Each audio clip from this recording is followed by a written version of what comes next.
zimsujudie, na malaika wakamsujudie ile binadamu kwa utukufu ambayo Mungu peke yake kaamua kumpa binadamu. Inakuwaje sisi peke zetu tunakuja kufanya jambo baya kama lile? Na huyu peke zake yeye anajiita Muislamu. Mimi sio Muislamu, lakini najua Qur'ani inasema wa idh qala rabbuka lilmalaikati isjudu fasajada. Mungu kaiambia malaika, wewe malaika msujudie huyu mjamaa, na wale malaika wakakubali kusujudu. Na kama unasoma theology vizuri, baada ya kusujudu ile malaika haijaweza tena kuja juu mpaka imesubiri amri ya pili ya kwamba okay, sasa inuka.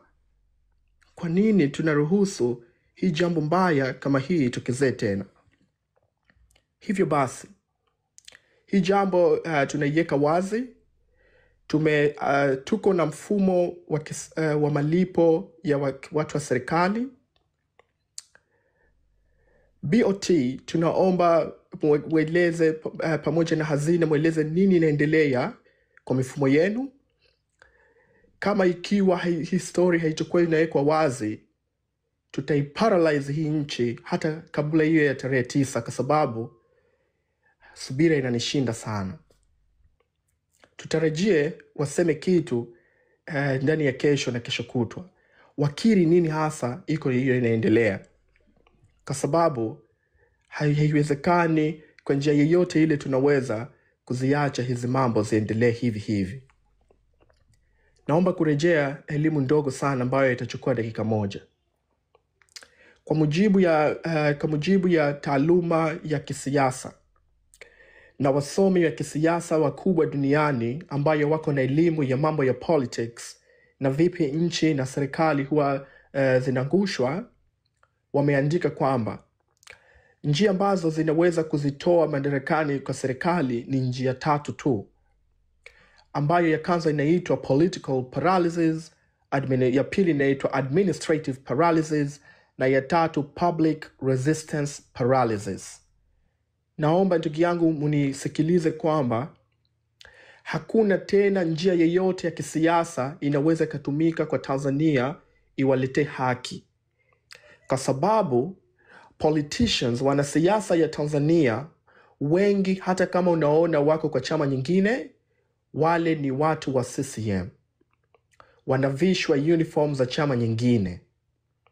Niko nafahamu sana kama watu nyingi ambazo mko hapa mko na imani za vyama ya siasa, lakini naomba kuwaaminisha kwamba ACT na hawa jamaa mingi nyingine hawa ni CCM.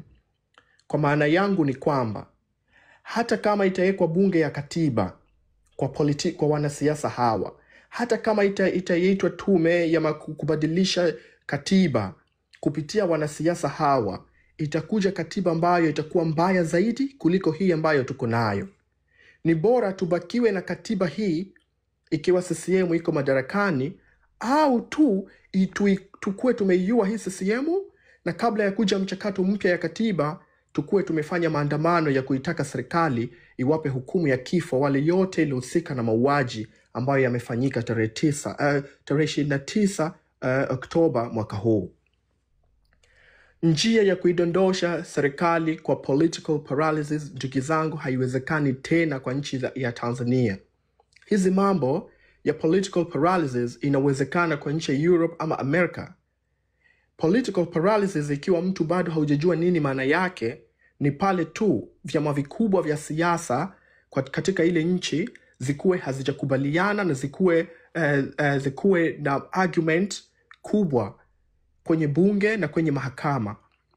Sasa hili jambo itawezekanaje ikiwa hawa wanasiasa wote, hata kama ile inajiita mpinzani, bado wanatumikia CCM? Hili jambo itawezekanaje ikiwa jaji mkuu anachaguliwa na rais? Hii jambo itawezekanaje ikiwa mwanasheria mkuu anachaguliwa siku ya mwanzo, anataka kushindana na mtoto wa kike, mtoto mzuri tu, iko Marekani, yeye mwanasheria serikali anagombana na mtoto wa kike? What a shame! Hii ni aibu aina gani? Haya mashida yote tuliokuwa nayo ya mikataba mibovu, ya madini tuliokuwa nayo, ya masuala ya migration, masuala ya wizi wa hela ilikuwa inafanyika, bado anapoteza muda wake kwenda kukumbana na mtoto mrembo ambayo hata kilo 60 hajafika. Haiwezekani tena political paralysis kufanyika kwa nchi yetu, kwa sababu wanasiasa Tanzania wote wanakubali kutumikia shetani isipokuwa wachache sana.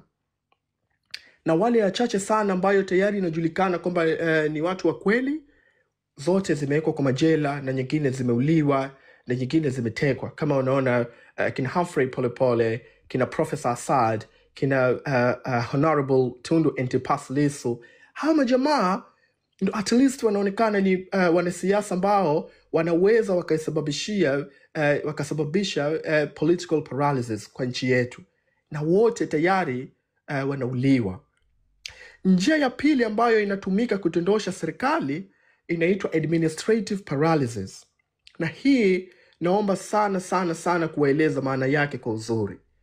Maana ya administrative paralysis ni pale tu ukuwe unaweza ukaamka kwa asubuhi kwa nchi yako, ukasikia leo walimu wote wameandamana, amesema hatutaki kitu fulani.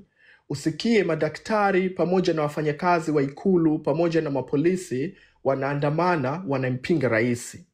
Hili jambo haliwezekani na haitokuja kuwezekana tena kwa nchi yetu, kwa sababu CCM imetumia taaluma iko nayo, ikawasoma akili za Watanzania.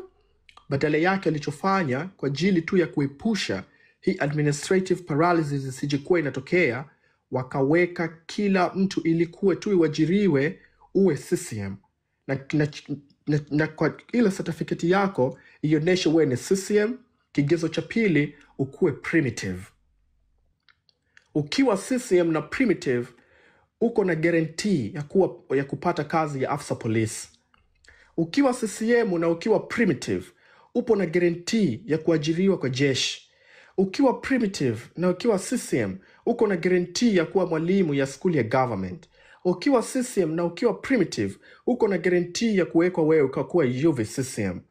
Hii ndio vigezo ambayo serikali yetu anatumia kukupatia kazi. Maana yake kwamba wakisha kuwa na uhakika kwamba walimu zote na mapolisi yote ni primitive na ni CCM, tayari kabisa washakuwa wamewakata roho zao, hawawezi tena kusema ukweli, kwa sababu tu hawa majamaa ni primitive na hawa jamaa wanaunga mkono kile jambo ambayo huyu shetani anafanya. Kilichobakia kwa mujibu wa wataalamu wa mambo ya kisiasa ni jambo moja tu ambayo tunaweza tukaitumia kuidondosha serikali, ambayo hiyo jambo inaitwa public resistance paralysis. Bas, hatuna jambo nyingine, kwa maana ya kwamba tusikubali maneno ya wanasiasa wale watu wa madini, tusikubali maneno yoyote ya mtendaji mkuu wa serikali ya Tanzania, ikiwa wewe ni mahakama kuu ama wherever upo. Tunachotakiwa kuamini sasa hivi, tujiamini sisi raia maskini ambazo tuko na hali yetu ya kawaida, kwamba hatuitaki CCM, hatuitaki Rais Samia, hatutaki majeshi zake, na tutafanya maandamano ya amani yasiokuwa na kikomo kwa nchi nzima, chini ya uangalizi wa kimataifa, chini ya uangalizi wa satellite za kimataifa, mpaka pale tu matakwa yetu itakuwa imekubalika, ndio tutasimama. Na matakwa yetu ikikubalika ya kumwekua hawa majamaa wameachia serikali, tunawapa tena mapumziko ya masaa 48 ya siku 2, tunarudi kwa maandamano mapya ya kutaka lazima hawa watu waliosababisha hazi mauaji na wao wahukumiwe kifo. Tutaisuku hiyo, tutaiandama na tutakwenda kwa mahakama kuu kutaka kwamba hizi watu zote ambayo imeshiriki kwa mauaji haya kwa namna moja ama namna yeyote ile, lazima na wao tuwaue kwa kisheria kabisa, kwa sheria ambayo iko kwa nchi yetu sasa hivi, kwa sheria ambazo dini zote inaunga mkono kwamba anayekuwa mtu ameua na yeye anatakiwa pia auliwe. Nahamasisha sana ndugu zangu, tutoke kwa kufanya haya maandamano, na sehemu ambazo tutakuwa tunafanya maandamano zetu itakuwa sehemu ambayo tutakuwa na uhakika kabisa kupitia kupitia umma yetu, kupitia wingi wetu, tutaweza kuiparalyze serikali kwa namna yeyote ile. Kwa namna yeyote ile. Hii machungu ambayo niko nayo inanifanya ni kuwe naongea mambo ambazo mengine sipaswi kuzungumza, kwa sababu ni mambo yako kwa process sasa hivi tunayafanya. Lakini naomba kuhakikishia kwamba Samia anadondoka. Kiapo cha hati kama cha hati ya nini? Ya kifo. Nei, sio ni hati ya kiapo. Ni hati ya kiapo ambayo yule mtu alikuwa na hapa ili ikubalike akuwe kwanza kwa ana kitu inaitwa police clearance. Yani ni mtu ambaye hana uhalifu nyuma yake. Na wale watu ambayo wananishuhudia peke zao, na wao wanatia sign na wanakuwa wanasema, na wao pia hawana historia ambayo inotambulika ya uhalifu, kwa sababu sisi sote sio kama tuko mawasafi, tuko na makosa. Na hiyo ni inaonyesha ubinadamu wetu. Lakini hili jambo ni kubwa sana leo. Sasa nataka nilieleze kwa Kiswahili ilikuwa kitamu ambayo kila mtu atafahamu nini nasema, kwa ajili ya kumjue nini sasa inaendelea na hii vita wapi imefikia. Sasa mimi leo nimekamilisha kiapo. Nimeandika kiapo kilikuwa kina nyaraka 68. Samahani, 168 page ndio nyaraka nadhani kwa Kiswahili. So nimeandika kiapo ambayo ina page 168. Kiapo ambayo iko na ushahidi, ambayo kiapo hiyo nimempelekea mtu anaitwa Tomoko Akane kwa ofisi yake. Sasa inaweza ikawa na ulizo kwanza kabla sijaendelea, huyu Tomoko Akane ni nani? Tomoko Akane ni rais wa International Criminal Court. Tomoko Akane ni rais ya mahakama ya uhalifu ya kimataifa. Na huyu Tomoko Akane ni raia wa Kijapan, lakini ni mjaji, ni mhukumu wa Kijapan.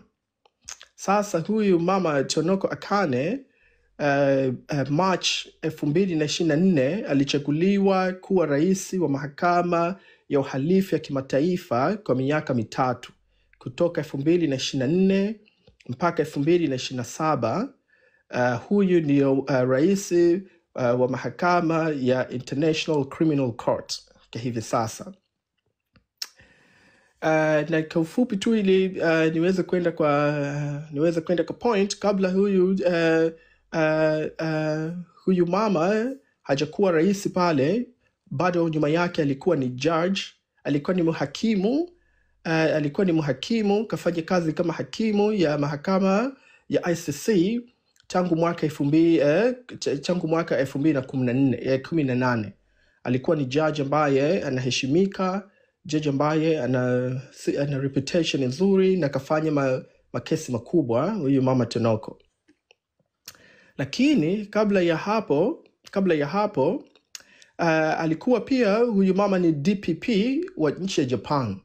Ashawahi, kabla hajakuwa anatumika kwa ICC, alikuwa ni DPP ya nchi ya Japan.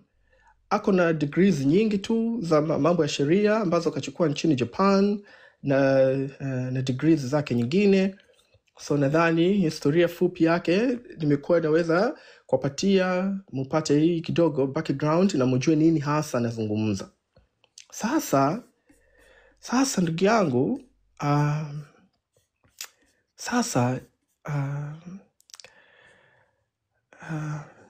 leo nimemwandikia kiapo Tomoko Akane ambayo ina page 168.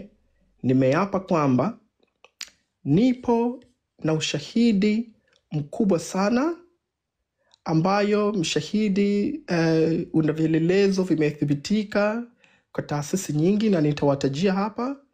Na nimemwandikia hiyo kiapo ambayo nimetakiwa kuambatanisha kitambulisho yangu ya raia pamoja na my passport na namba yangu ya simu binafsi na email na passport size picture yangu.